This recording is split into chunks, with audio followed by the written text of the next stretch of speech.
A wise man once said, if you want peace, prepare for war.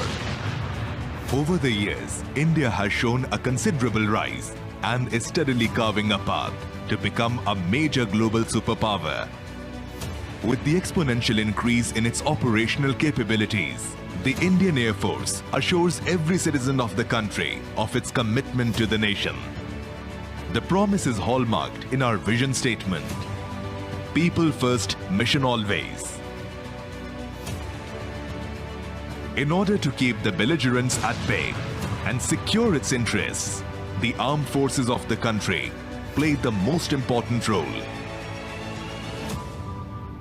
Today, the Indian Air Force is prepared and equipped to strike its adversaries and obliterate them before they can respond. Deterrence is achieved by showcasing the country's military might for the world to see. The Indian Air Force conducts exercise Vayu Shakti once every 3 years. It is conducted in order to give an opportunity for concentrated training of weapon firing for Indian Air Force's operational crew and instill a sense of pride and security amongst our countrymen, and also portray a symbol of strength and resolve in keeping with India's growing stature. Vayu Shakti 2022 shall demonstrate the might and muscle of the Indian Air Force. The Vayu Shakti logo showcases the precision and lethality of air power, which is the hallmark of Indian Air Force. The showcase at Pokhran is a testimony of the Indian Air Force's glorious history, traditions, journey, and evolution over the years. It is a demonstration of how man, machine, weapon and technology come together in unison to accomplish an air power mission. Vayu Shakti 22 will bring together a wide variety of aircraft with varying capabilities and demonstrate the resolve of the Indian Air Force to orchestrate opportunities for the forces to operate in a near-realistic scenario. It showcases that the Indian Air Force is ever ready to seek and destroy targets in a coordinated fashion within a limited time frame. There's a certain class that hasn't signed up for the 9 to 5, that has a different idea of a daily commute and will only settle for a workstation at 40,000 feet. The excitement at work isn't about a game of pool. It's about landing at the world's highest airstrip.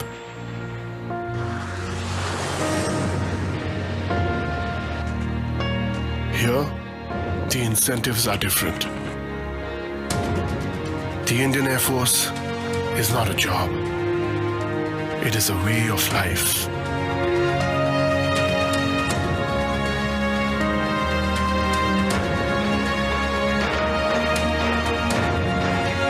We are looking for the exceptional, the ones a cut above.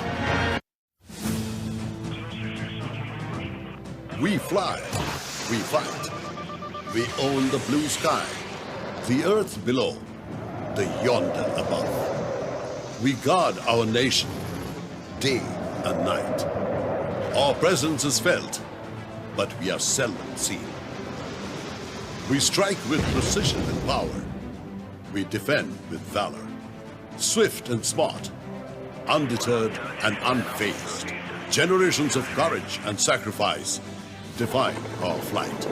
We achieve the impossible. Precision and finesse define our style. We are air warriors. Our people first, mission always.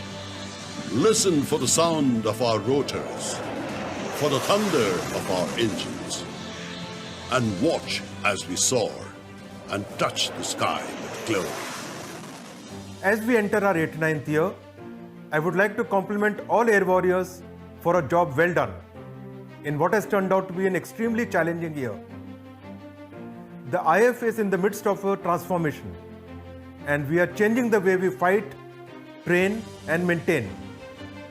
Our intense focus on integration, both within the service and with our sister services, needs to continue. Modern weapon systems, sensors, and technology being inducted needs to be operationalized rapidly. Given the budget constraints, we have to be innovative in our drive to enhance combat potential. Despite the effect of COVID, we need to maintain a high state of operational readiness at all times and be able to respond at short notice. On this occasion, I would like to extend my warm greetings to all air warriors, NCs, civilians and their families, and assure my countrymen of the Indian Air Force's unflinching resolve to safeguard our sovereignty at any cost. Jai Hind. A momentous journey of 88 years. From an auxiliary flight to the fourth largest air force in the world. From flying biplanes to modern combat jets. From 7 Hawaii sepoys to a mighty strength of air warriors. The Indian Air Force is transforming at a rapid pace today and innovating with focused upgradations and application of cutting-edge technologies. Our path to rapid modernization is planned and steady. With time, we have acquired state-of-the-art platforms and systems, arming our air warriors with the best and the most lethal weaponry to fight and win.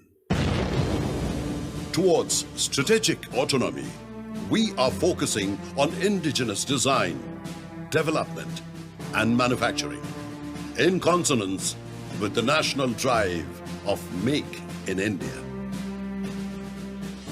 It is a matter of great pride for us that the Indian Air Force is rapidly inducting and operationalizing indigenous aircrafts, systems and weapons in our arsenal, promoting the primacy of homegrown technology.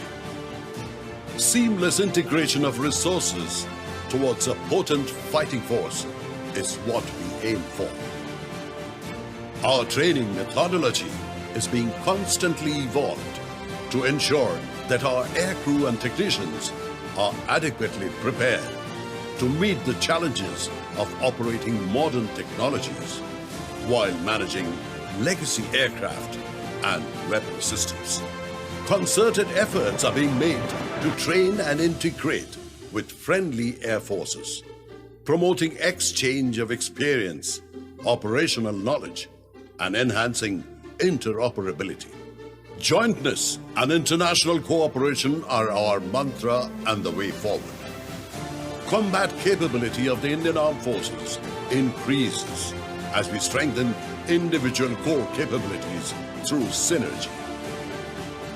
Indian Air Force excels in execution of its operational task to defend the nation's skies while contributing to nation-building efforts with alacrity. Over the years, we have planned and strategized to carry out effect-based operations.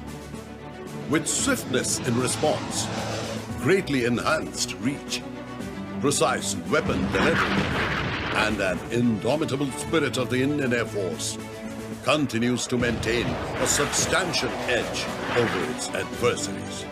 Our greatest strength is our people. Professional, motivated, and highly trained. Committed to defending the nation's sovereignty, whatever the circumstance. Our virtues, ethos, and professionalism are embedded deep within our souls. We are determined, committed, and dedicated. Soaring high on mighty wings. It doesn't matter what the threat is or where it comes from. The Indian Air Force is ever ready to innovate, integrate, and intimidate. Jai Hind. School, how's the Josh? You all like the video? Everyone, so please give a huge round of applause for the video and show your excitement. Now, I would like Mr. and Mrs. Kole sir to please come forward and felicitate our guest of honor and guest speaker, Mr. and Mrs. Sheer Sagar. Thank you, sir. Thank you, ma'am. Respected sir and ma'am, I feel honored that I was given the opportunity to speak about you and your accomplishment in front of my school. On behalf of everyone, we feel lucky to have you at our 10th Gyanbodh session. I hope today many students will be able to seek a little guidance from your thoughts. I am more than delighted to be hearing from you today talking about your thoughts. Now, without delaying, I would like to hand over the mic to you and welcome you, sir, with our heart. Give a big hand to you, to sir, everyone. Good afternoon, everyone. Firstly, I'm sure after having seen through those videos that you must have got some idea of what the Indian Air Force stands for. I'm not very sure how many of you have grasped certain basics in these videos. What you saw in these videos were a complete integration of man and machine with only a single objective of achieving the mission.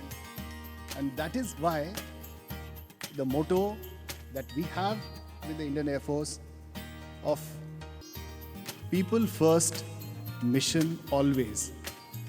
And that is the focus of all these videos that you have seen. You have seen plenty of machines, that is the aircrafts which are fighters, transport, helicopters, as well as unmanned aerial vehicles.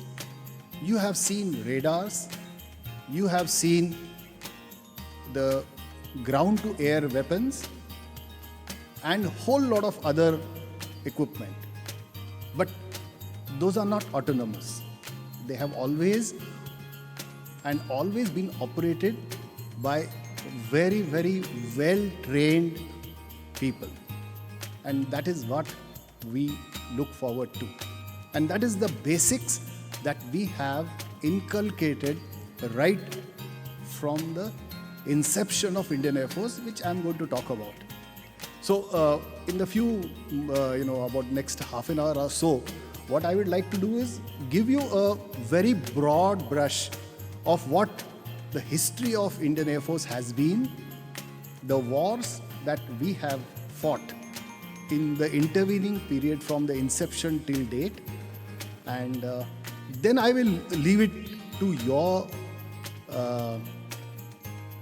I would say, curiosity to ask questions. Okay. Though I was given a complete free hand by the chairman and the principal that I can conduct this in the manner that I would like to. However, the way I would like to conduct it is I will talk about the wars that we have fought, and then probably at the end of each war that I will describe, you may ask questions that you may have, or you could reserve them and at the end you could ask all of them. So whichever way, I will get guided by the response that I get from all of you, and we'll proceed further. Okay, so when did the Indian Air Force start? Indian Air Force was not the Indian Air Force when it was conceived and when it started. It was a Royal Flying Corps in 1925. Okay, so we were not independent at that time, ruled by the Britishers. Britishers had just completed, or rather they were recovering from the effects of the First World War, and in 1925 or so they were really short of pilots, but at those times they were not very sure that the Indians could fly or even maintain the aeroplanes, which as you know, the aviation history started in 1903 with the flight of Wright brothers, and it was not a very, very established mode of transportation or fighting a war. So Britishers were not very confident that Indians could handle the complex tasks of flying a machine or even maintain it. So, though they were not so very keen, there were a lot of growing pressures from the Indians, and somewhere in 1925, there was a committee which was set up, as usual, the way the government functions, and that committee, called Skeen Committee, was told to give recommendations, and about 6 Indians were sent at that time to the only flying college, training college, which was available in England, at the Cranwell in UK. So somewhere in 1930, 6 of the officers, you can say, or 6 young men were selected, and they were sent across to RAF Cranwell, their training establishment, and they got trained. Can we do the next slide? Out of which, of course, the 5 successfully completed the training, and one was an equipment officer, but notwithstanding that, this is how the seeds of the future Indian Air Force were sown sometimes way back in 1930. So, somewhere on 8th of October of 1932 was the first time that these officers came back, and number 1 squadron was formed at Drig Road, Karachi. This was the, if you remember, in those times we had, the country was undivided, and most of our war fighting potential was along the borders, and it was Rawalpindi, Karachi, and other such areas that most of the concentration of our Army and Air Force units was. So first unit was formed at Karachi somewhere in 1932, and at that time we just had 4 biplanes. Go to the next slide, please. These are the first biplanes that the Indian Air Force was born with. These were called Vapiti, okay, 2s of the number 1 squadron at those times. If you go through the history of aviation, you will see that these were the kind of designs that were available at that time. Which were very slow planes. You can see an engine in the front with a propeller. So these were primarily a slow aircraft which did not have much of a weapon carrying capability, not what you see today in any case. Okay. So these were formed, and notwithstanding their vintage, or notwithstanding their what they first, immediately after formation, the Indian Air Force saw the action in North Waziristan, which is, you would say, even north of Pakistan right now. Okay, on the border of Pakistan and Afghanistan.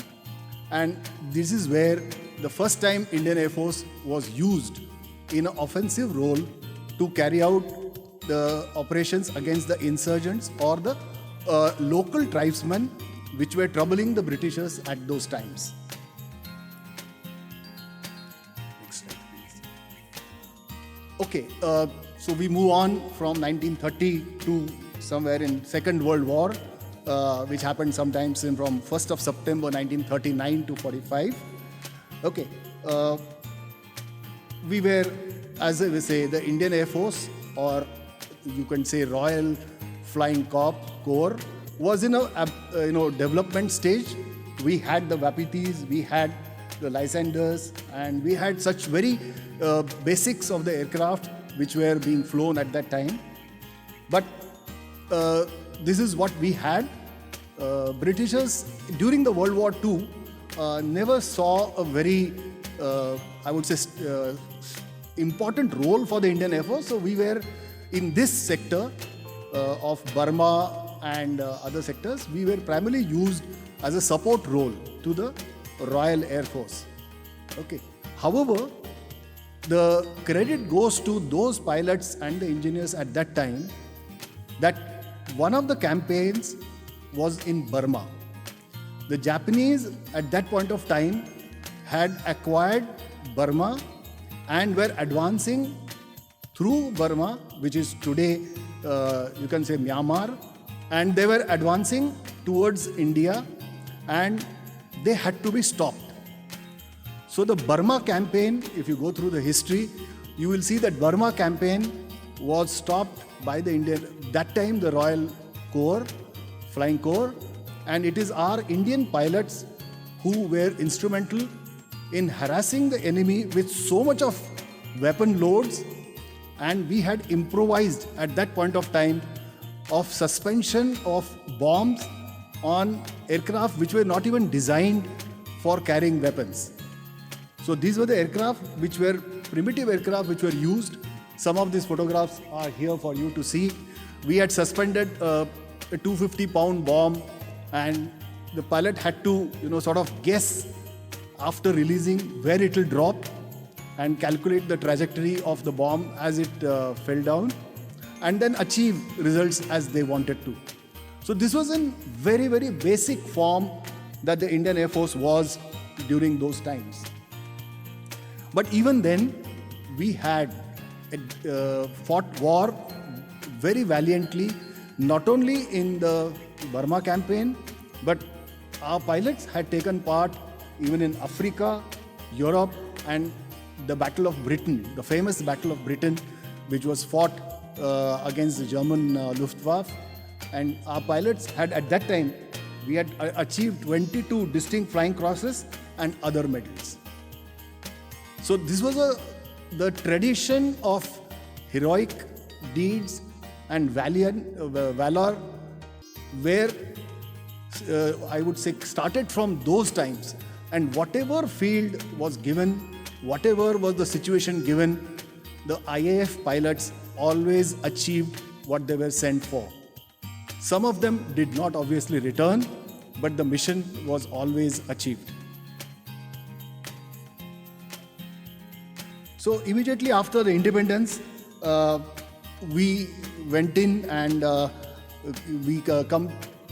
before I go on to the first actual war that we fought on as Royal Indian Air Force, I would like to say that we achieved independence on 15th August 1947, and on, you can say, within a few days, 7th of November 1947 to be precise, okay, there was a insurgents attack on Srinagar. After independence, when the states of Pakistan was created and India achieved independence, Pakistan was not happy with the situation that it found itself in, that Srinagar was taken away from them, and then they pushed in the insurgents towards Srinagar. At that time, Srinagar was an independent, Kashmir was an independent state under Raja Hari Singh, and he was under a tremendous pressure to accede to Pakistan because of the attack from the Pakistan. So he had requested the government of India, at that time Pandit Jawaharlal Nehru, and requested for assistance. And it was within less than a day that the request was received on 6th of November, and 7th morning, the Dakotas of the Royal Indian Air Force at that time flew in the 1st Sikh Regiment, which landed at Srinagar, and they pushed back the invaders from Srinagar. If we had not done that, probably all of us would be applying for visas if you wanted to visit Srinagar. Okay, so this was the achievement at that time, that within a short period of time, we occupied the Srinagar and the entire J&K Valley, and not only saved Srinagar, but also pushed back the invaders right till the border that we see. Okay, coming to the first war that the India as independent nation that we fought was in 1965.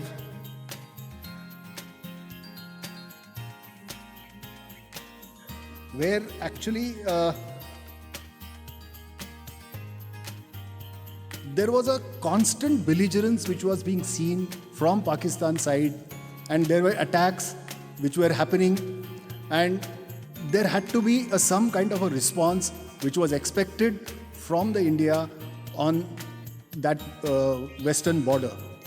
So it was on the 1st of September in 1965 that the Chief of Air Staff ordered a strike against the Pakistani forces, and we had used 26 fighter bombers as the first day of the strike.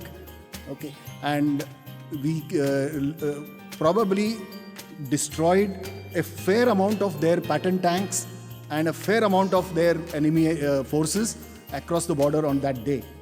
Obviously, there were a retaliation, and then this war continued. So the war started on 1st of September in 65, and we had to get in because of the activities that were being taken by the Pakistan. And in those times also, there was one particular incident which I would like to talk about. We all know we did a very good surgical strike in Balakot incident, which happened recently in 2019. But probably what is not known to the general public is that we had gone into Pakistan much earlier, and it was on the 13th of September 1965 that a similar to a Balakot operation was carried out in the night. We had the intelligence that a large amount of forces of Pakistani Air Force had gathered at a base in Peshawar. If you know your geography, Peshawar is well inside in Pakistan. It is about 150 to 180 kilometers from present border that we have. And to strike at the heart of the enemy, a plan was put together, and in the night of 13th September in 65, 6 Canberra aircrafts were loaded with bombs, and they flew just at the very low level, which is probably at the treetop. They flew in with absolute secrecy below the radar. They could catch, even at that point of time, even the radars were quite primitive. And just before the dawn, that they struck the Peshawar, they were able to destroy the runway, the petroleum installation, and the aircraft on the ground. While returning back, obviously because of the destruction that they had carried out, Pakistan Air Force was also on alert. They did bounce our strike formation of 6 Canberras, but the Canberras were able to maneuver, and without any loss, we were able to come back. I just wanted to narrate this incident that probably Balakot was not the only incident of its kind, and Indian Air Force had the experience of carrying out such surgical strikes in the past also. Of course, this was during the wartime, while as what we did was not in a war scenario recently. Okay, the NAT squadrons. This is what you see on right is the NAT aircraft. Go with one click more. This is the NAT aircraft, and this is the Mystier aircraft. These were the heroes of 1965 war. NAT aircraft is true to its name. It's an extremely small aircraft, so it is very difficult to detect in air, and this earned also a very different name and a distinction, because this was used against a much superior aircraft of Pakistan Air Force at that time, was an American aircraft called Sabre. A Sabre was of course a little bigger aircraft than NAT, but we were able to shoot down in this war close to 4 of their Sabres with the NATs that we had. The Mystier aircraft that you see on the right was used against the ground targets. It had a capability of a 30 mm cannon gun as well as rockets, which were very effectively used against the enemy installations, and we were able to contain the enemy advances with these aircraft. Okay, now coming to 1971, this was the first planned war that the India fought with Pakistan. By that time, the Mukti Bahini in Bangladesh, or what we call today Bangladesh, was called East Pakistan.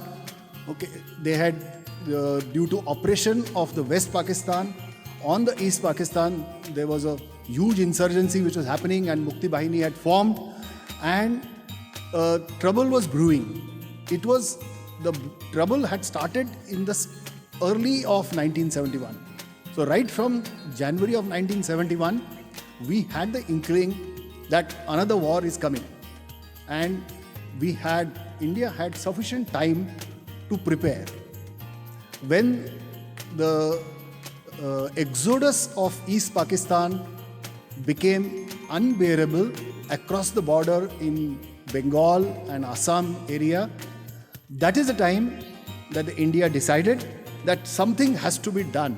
And if you have known the famous interview of Mrs. Indira Gandhi, the then Prime Minister, she was very calm in replying to the British BBC correspondent when he said, "What are you going to do?" And all that she said was that the situation is quite grim and something has to be done. And the next day, we started on 22nd of November, the full-scale war with Pakistan, or you can say East Pakistan and West Pakistan started. This was most difficult primarily because we were fighting on two fronts. On one side, we had the West Pakistan, which was attacking our western borders in Rajasthan and Punjab sector. And on the other hand, on the eastern side, in the borders of West Bengal and Assam, they were trying to move in and at the same time quell the internal resistance.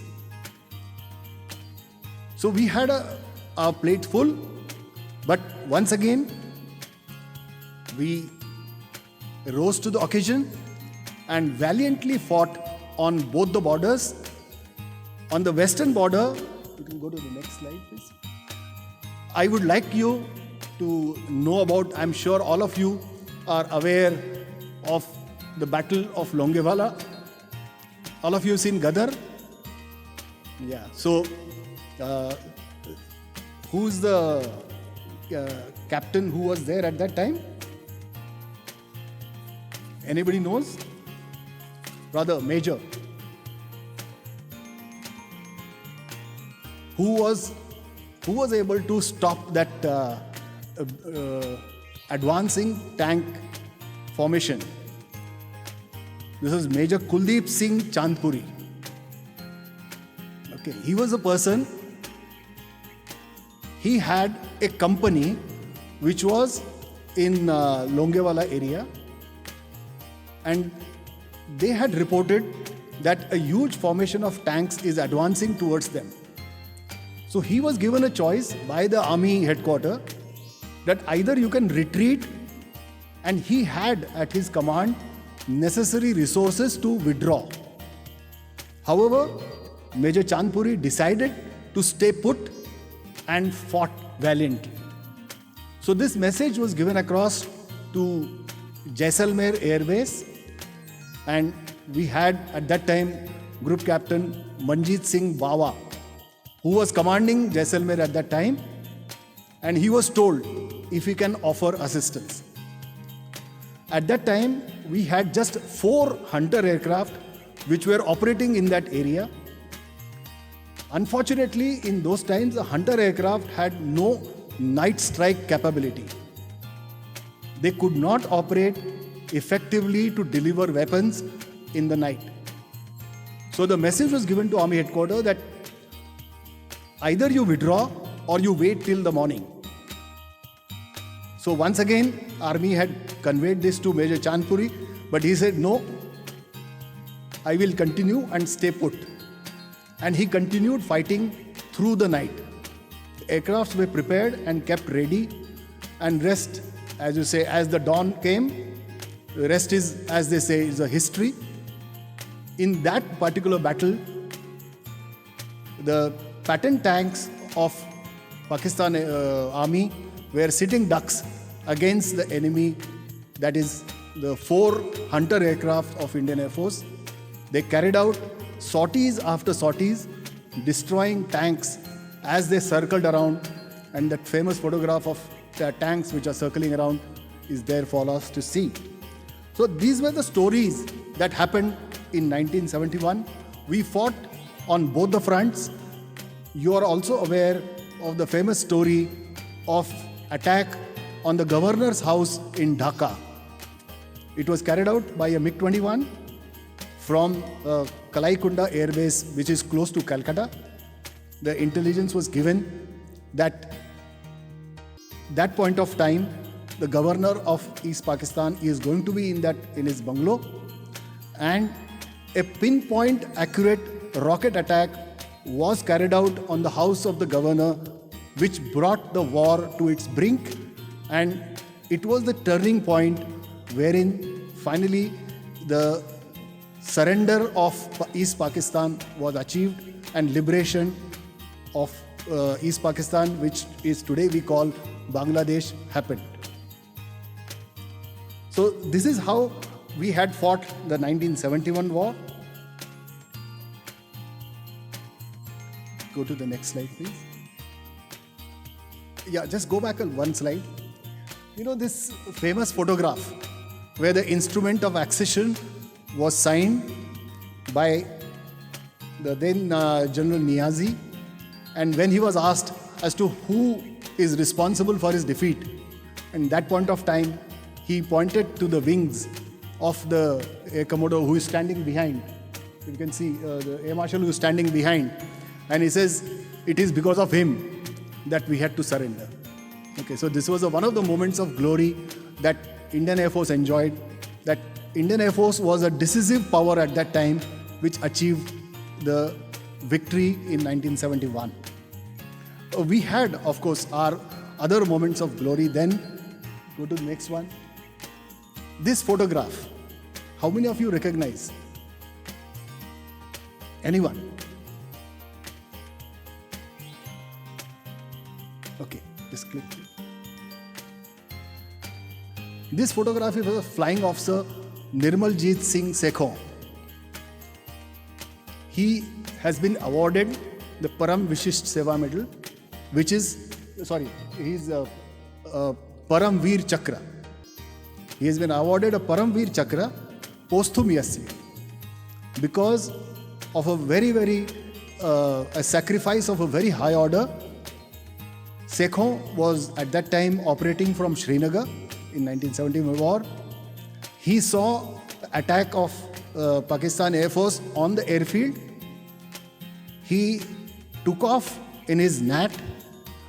He shot down one Sabre. In the bargain, the Sabre had hit him on his aircraft was on fire, but he continued to pilot that aircraft and shot down the second Sabre. But by that time, the aircraft had become completely uncontrollable and he crashed on the ground and died. So he achieved the mission even though he was not able to survive himself, and therefore he was given the highest honor that any warrior, air warrior can achieve, that is the Param Veer Chakra. Okay, coming to more recent times. 1999. Now, there has been a fair amount of discussion in Kargil war that happened in 1999. Okay. Once again, Pakistani army had occupied the hills around the border areas in Kargil, Dras and other sectors. This intelligence was reported by army, and army had started its operation and wanted to capture those hills once again. Can you go to the next one?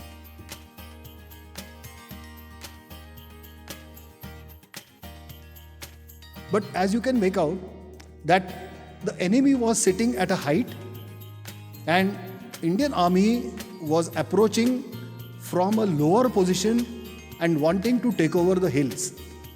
So therefore they were facing a stiff resistance, and there have been many casualties with the army, and that is when they called in for support from Indian Air Force. And on 11th of May 99, that Indian Air Force was brought into Kargil war, and what started is now being called as Operation Safed Sagar. As the name suggests, why was it called Operation Safed Sagar? Is because it was fought in a very high altitude mountainous region which was covered with snow all the time. So when you're operating in that area, it was all white. It was used to be snowbound almost throughout the year, and had to be. It was very difficult to spot the targets against the snow. The first difficulty that Indian Air Force faced during the operation of Safed Sagar was the terrain and the climate. If you can imagine that you are wanting to hit a target which is on top of a needle, let us say from a height of, as you stand, okay, and there is a target which is just placed on the top of a needle, how difficult it will be. That was the kind of difficulty that was faced by the Indian Air Force when we wanted to hit the target on top of the hill. The aircraft is, as a machine, gets affected because of the altitude. Secondly, the accuracy of the weapon also deteriorates as we go up in the altitude. So there was a big problem of hitting the targets at that altitude. The photograph that you see is the photograph of a Tiger Hill, which was at that time the battalion headquarters of the Pakistan Army, which was situated at a height of close to 16,000 feet. To hit that target, the aircraft had to be minimum at a height of about 24 to 25,000 feet. The atmosphere is very rare there. It is very difficult to aim, and if you miss even by few feet, the bomb is going to fall in the valley. So it's not going to hit exactly the precision targeting that you're wanting to do.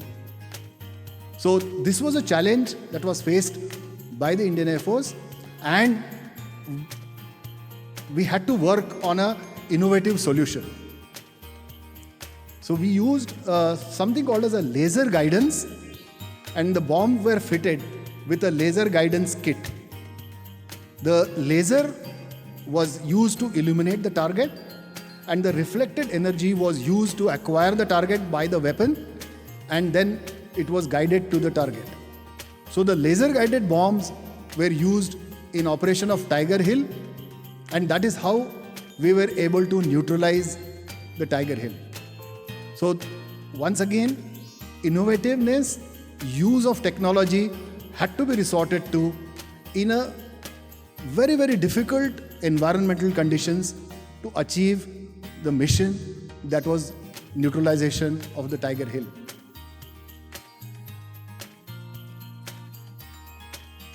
This was also first time, other than 1971, which was of course a full-scale war, this was also the time when we had a full coordination with Army. Let me give a little word on this cooperation that we are talking about. When you are operating in a theater of war, it is not only that the Indian Air Force is given a complete free hand to destroy the target as it feels like. Because in a war, the enemy line and the friend line are blurred. You do not know when you are flying at a very high speed or when you're high in the air, where exactly is the enemy and where exactly is your friend. There have been cases of fratricide where we have, friendly forces have achieved kill on their own people. So a complete coordination is required with the ground forces if you really want to hit pinpoint target without any collateral damage. So this was a time, this was a place, because the army was also there close to Tiger Hill. It was there in other places also. A very close coordination had to be achieved with army to achieve and get to the target correctly.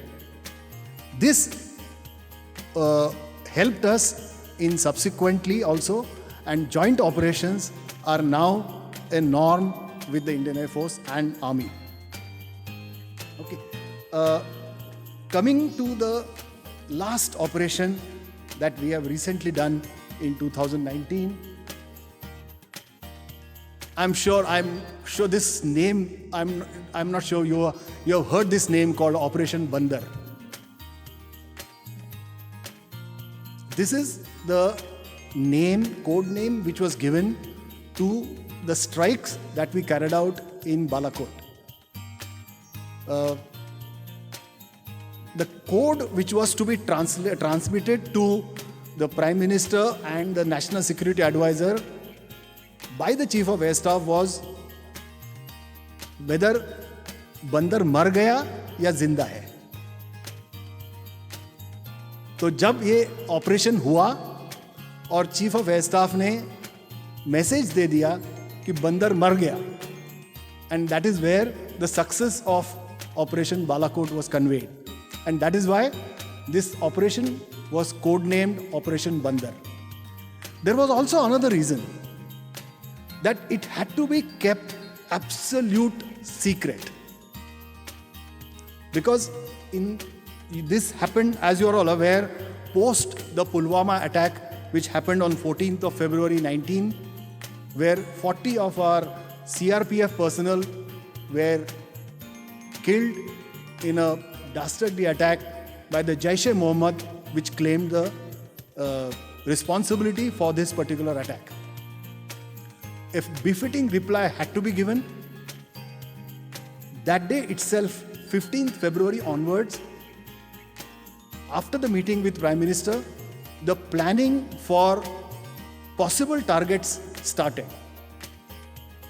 Jaish-e-Mohammed had its headquarters in a place called Bahawalpur. Can you see this? There is a Bahawalpur somewhere parallel to Punjab, Chandigarh. This is where the Jaish-e-Mohammed camp and its headquarters is situated. So the initial plan was to, can we hit Bahawalpur and the camps for that? But subsequently, the intelligence from the Rrvm and IB indicated that there is a training camp in place called Balakot, and presently they confirmed presence of close to 500 different terrorists which were undergoing training at Balakot. So a decision was taken to strike Balakot, which is about 50 kilometers, 80 kilometers from the line of control, go there, carry out a strike and come back. This was thought of. Obviously, with the present communication technology available, the mission had to be kept completely secret, because even if one person would have, somebody who is leaking the information would have come to know, the strike would have been not possible. So only need to know basis was adopted. There were no cell phones used. All the orders were passed face to face. There had to be a diversion created to avoid detection. So all the normal activities of the Indian Air Force were carried out. At that point of time, when we carried out this attack on 18th of int was received, and we carried out on 26th of February, the attack was carried out. In the intervening period, there was a Vayu Shakti, there was an Aero India show which happened, and it went on as normal. There was no indication given that we are preparing for something like this to anyone. The aircraft, 12 aircrafts Mirage 2000 were used, 4 Su-30s, and a similar number of Jaguar and MiG-29s were used. But the primary aircraft which were used for dropping the bombs were Mirage 2000. There was one package of aircraft, 6 Mirage 2000, 2 Su-30s, MiG-29s, where on the night of 26 February were sent in the direction of Bahawalpur. And these were sent from different bases within India. That is, the Su-30s got airborne from Halwara, which is close to Adampur. The MiG-29s got airborne from Pune. The other aircraft got airborne from Gwalior, and these all converged towards Bahawalpur. There was another similar package of 6 Mirage 2000, Su-30s, MiG-29s, which went completely north via Bareilly to Srinagar, and they headed towards Balakot. So there was a complete diversion which was carried out. A diversionary tactic was applied. These aircraft which were going towards Bahawalpur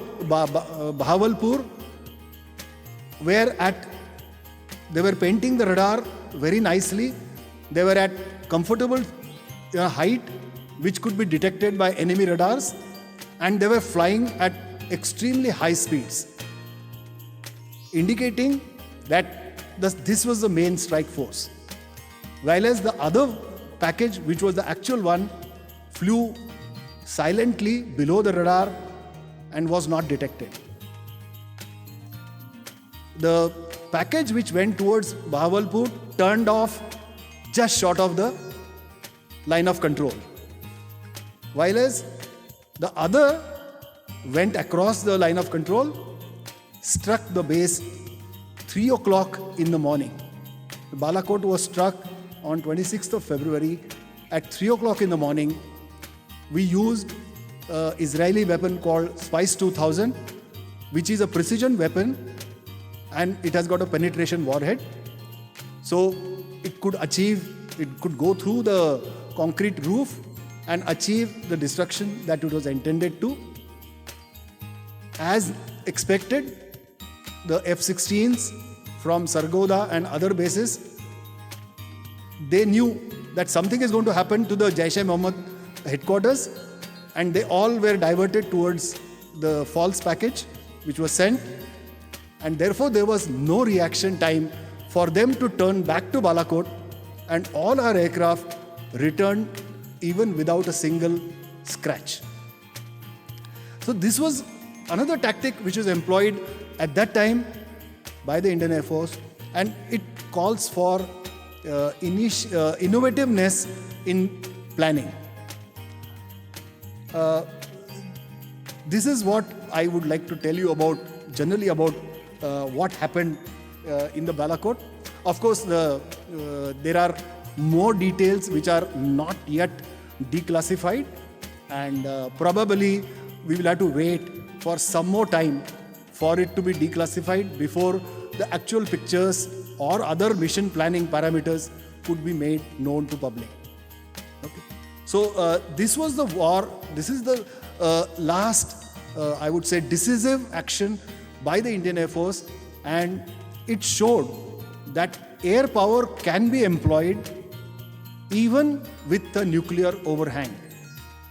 What I mean by nuclear overhang is that the two countries which have capability of launching nuclear weapons can still fight conventional war. And as the airstrikes are considered an ultimate weapon, So there was always an apprehension as to whether the particular Balakot strike would lead to any escalation. Fortunately, that did not happen. The sane minds in Pakistan prevailed, and they did react, but not exactly in the manner that we expected them to, and it did not, escalate into a full-scale war. Okay, so this is all about the wars that we have fought. Let me quickly cover a few other things which are there for you to see in sometimes in role of the Indian Air Force and other things. Can you just have? So, what are the other roles that we have? We have, of course, the air defense and offensive operations as what we do in case of war. Joint operations is also part of the doctrine that we follow of operating with other air forces as well as with Army and Navy. We do force projection. HADR is humanitarian assistance and disaster relief, which as you are all aware, during COVID-19 or during flood relief or firefighting operations, we carry out the sorties and provide relief to entire nation. Counterinsurgency, as you're aware, against the Naxalite forces, we are constantly fighting a battle in various parts of the country. And we, of course, have the second strike, that is the nuclear capability. Some of the photographs of the fighter aircraft that are there on the inventory of Indian Air Force as of now. The star of the show is in the center, the Rafale. Next. These are the transport aircraft that we have acquired from various countries. The helicopters. These are the unmanned aerial vehicles, UAVs or RPAs as they're called, the Heron and the AWACS. AWACS is not unmanned, it's a proper transport aircraft but has a radar capability of carrying out surveillance.